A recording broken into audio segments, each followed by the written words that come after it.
Myself, Professor Rajat Raghuvanshi. I am a principal at Shri Balaji college of nursing.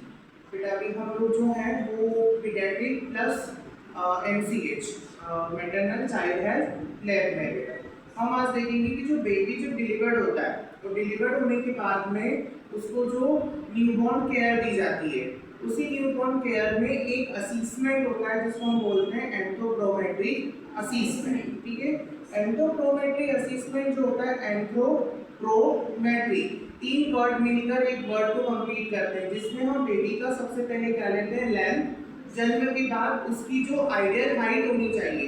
आपके सामने जो baby दिख रहा है इसका जो आइडियल हाइट है वो आपको पता चलता है कितना होना चाहिए, जस्ट लाइक 45 से तो 51 सेंटीमीटर, 45 से 51 सेंटीमीटर होना चाहिए।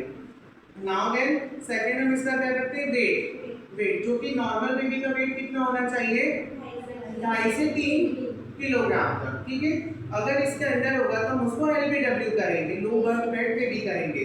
उसी के अलावा ये जो इंच टेप होती है इस साकी टेप से हम उसका क्या करते हैं सरकमफेरेंस करते हैं। ठीक है, सरकमफेरेंस मतलब एक तो हेड का सरकमफेरेंस करेंगे सिर की गोलाई, दूसरा उसके चेस्ट की गोलाई और तीसरा उसके एब्डोमिनल की गोलाई और चौथा उसके आर्म्स की गोलाई। ठीक है, मतलब अपर आर्म्स की। ये चारों की गोलाई देखकर हम क्या मेजर करते हैं कि वो बेबी जन्म के समय अपने गेस्टेशनल पीरियड में माँ के वॉम में 9 महीने में उसका पूरा ग्रोथ डेवलपमेंट हुआ या नहीं। और अगर हमें मान लीजिए कोई रेशो कम मिलता है तो वो एक पीडियाट्रिक इमरजेंसी में आएगा। सेकेंड चीज हम क्या करते हैं बेबी के सिर का सबसे पहले क्या करते हैं मेजरमेंट करते हैं। तो मेजरमेंट करने के लिए जो इंच टेप होगी उसको हम क्या करेंगे बेबी के हेड के जस्ट मिड पार्ट में रखेंगे।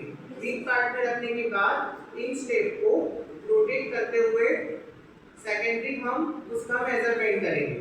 जब मेजरमेंट जो कंप्लीट आता है हेड का सरकमफेरेंस कितना होना चाहिए 33 से 35 सेंटीमीटर, 33 से 35 सेंटीमीटर। क्लियर? ठीक है, लेस देन इससे 2 कम जाएगा चेस्ट का।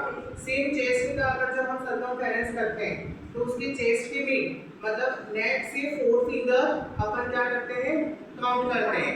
वहां पर अगर इसका मिड कोर्स रखते हैं, मिड कोर्स रखने के बाद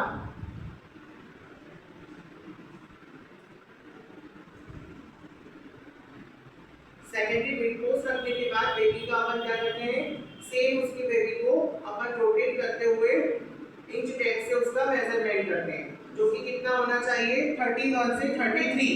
ठीक है, हेड का कितना था 33 से 35 और लेस देन 2 उससे 2 कम हो जाएगा तो चेस्ट का कितना होगा 31 से 33।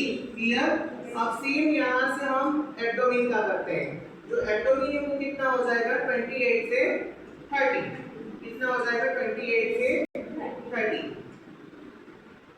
ये मेजरमेंट इसी मेजरमेंट को क्या बोलते हैं एंथ्रोपोमेट्रिक असेसमेंट। कि सर जन्म के बाद जो न्यूबॉर्न बेबी होता है, जो न्यूबॉर्न बेबी का प्लेसेंटा एक्सपल्स हो जाता है, प्लेसेंटा बाहर आ जाता है जिसको हम क्या करते हैं कॉर्ड क्लैप लगाते हैं। ठीक है, इस कॉर्ड क्लैप को हम टोटल सेंटीमीटर्स में डिवाइड करके क्या करते हैं कट करते हैं। इस क्लिप से हम दोनों साइड इसको क्या कर देते हैं होल्ड कर देते हैं जो कि आफ्टर डिलीवरी बेबी को 5 to 6 डे बाद खुद से क्या हो जाता है डिसअपियर हो जाता है, मतलब खुद से झड़ जाता है।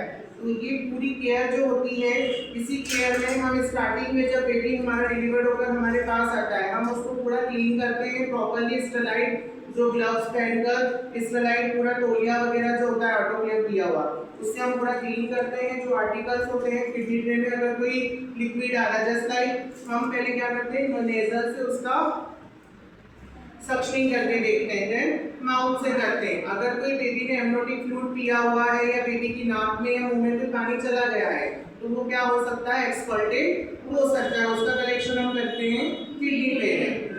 सेम उसको क्लीन करने के बाद प्रॉपर्ली क्लॉथ पहनाने के बाद हम उसको फिर टैगिंग करके हैंडओवर करते हैं किसको पेरेंट्स को। तो ये जो प्रोसेस है इस पूरी प्रोसेस को हम बोलते हैं क्या एंथ्रोपोमेट्रिक असेसमेंट। क्लियर हुआ?